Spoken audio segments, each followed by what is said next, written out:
আজকে চলে এলাম এই বাগানটিতে আরেকবার। সময়ের সাথে সাথে সব কিছুরই পরিবর্তন হয়। যে ফুলগুলি প্রস্ফুটিত হয়েছিল শীতকালে, আজ বসন্তকালে প্রায় মূর্ছা যেতে চলেছে সেই ফুলগুলি।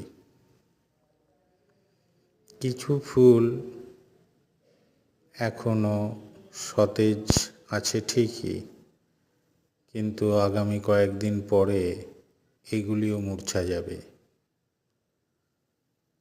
অর্থাৎ একটা সময়ের পর এই ফুলগুলিও শুকিয়ে যাবে বাকি ফুলগুলোর মতো।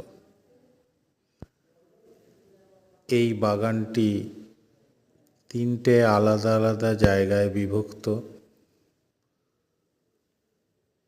এবং সেভাবেই আপনারা দেখতে পাচ্ছেন যে কিছু ফুল খুব ভালোভাবে প্রস্ফুটিত আর কিছু ফুল মূর্ছা গিয়েছে। এছাড়া ফুলের পাশাপাশি এই বাগানটিতে কিছু ফুলকপি এবং বাঁধাকপির চাষ করা হয়েছিল। এই ফুলকপি বাঁধাকপিগুলিও আস্তে আস্তে বয়স বৃদ্ধির ফলে এইগুলির মধ্যেও ফাটল ধরতে শুরু করেছে।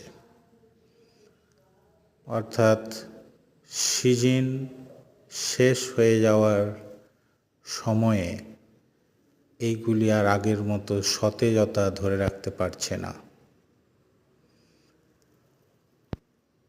এই বাগানটিতে আপনারা দেখছেন কিছু বড় গাছও আছে, যেমন আম গাছ। এতে আম্রমুকুল দেখা দিয়েছে এবছর। আশা করা হচ্ছে যে এবছর আমের ফলন এদিকে ভালোই হতে পারে, যদি আম্রমুকুলগুলো ঠিকঠাক থাকে। যদি প্রাকৃতিক দুর্যোগ না হয় তাহলে এবছর আমরা আম খেতে